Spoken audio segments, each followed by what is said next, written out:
ভারতীয় নাগরিকক ভোটার তালিকার পৰা বাদ দিয়া নচলিব। ভোটার তালিকা থেকে সংখ্যালঘু জনগণের নাম বাদ দেওয়ার ষড়যন্ত্রের অভিযোগ উঠেছে। হাজার হাজার বৈধ ভোটারের বিরুদ্ধে ভুয়ো আপত্তি পেশের পর শুনানির নোটিশ জারি হয়েছে। চলতি এসআর প্রক্রিয়ায় গুরুতর অনিয়মের অভিযোগ উঠেছে। গোয়ালপাড়ায় প্রতিবাদ জানাতে বিক্ষোভ প্রদর্শন এসইউসিআইয়ের। গোয়ালপাড়া জেলা শাসকের অফিসের সামনে ধর্নায় বসে এসইউসিআই।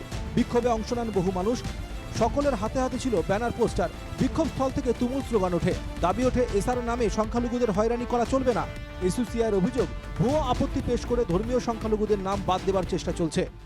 আমাদের রাজ্যের বিশেষ করে ধর্মীয় সংখ্যালঘু সম্প্রদায়ভুক্ত ভারতীয় নাগরিকদের নামে ব্যাপকভাবে নোটিশ দেওয়া হয়েছে এবং এই নোটিশ যারা দিয়েছেন তাদের অনেককে জিজ্ঞাসা করাতে তারা বলেছেন যে আমরা নোটিশ দেইনি, আমরা কোনো অভিযোগ দাখিল করিনি, মিথ্যা অভিযোগ দেওয়া হয়েছে, এমনকি তারা লিখিতও দিয়েছে। এসআর প্রক্রিয়ায় অনিয়মের ঘটনায় মুখ্যমন্ত্রীর বিরুদ্ধে অভিযোগের আঙুল তুলেছে এসইউসিআই।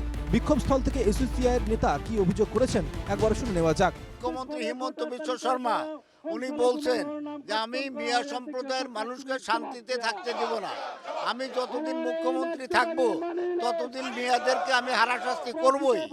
তার মানে উনি উদ্দেশ্য প্রণোদিতভাবে ভোটার তালিকা প্রস্তুত করার নামে সংখ্যালঘু ভারতীয় নাগরিকদেরকে, ধর্মীয় সংখ্যালঘু ভারতীয় নাগরিকদেরকে হয়রানি করার জন্য এই প্রক্রিয়াটা হাতে নিয়েছেন। এদিন বিক্ষোভ প্রদর্শনের পর এসইউসিআইয়ের প্রতিনিধিরা জেলা শাসকের হাতে একটি স্মারকপত্র তুলে দেন। তারা জানিয়ে দেন যে ভোটার তালিকায় একজন বৈধ নাগরিকের নাম বাদ পড়লে জোরদার আন্দোলন শুরু হবে। ভারতীয় নাগরিকক ভোটার তালিকার পৰা বাদ দিয়া নচলিব। গোয়ালপাড়া থেকে রশিদুল হোসেনের রিপোর্ট, এনকেটিভি বাংলা।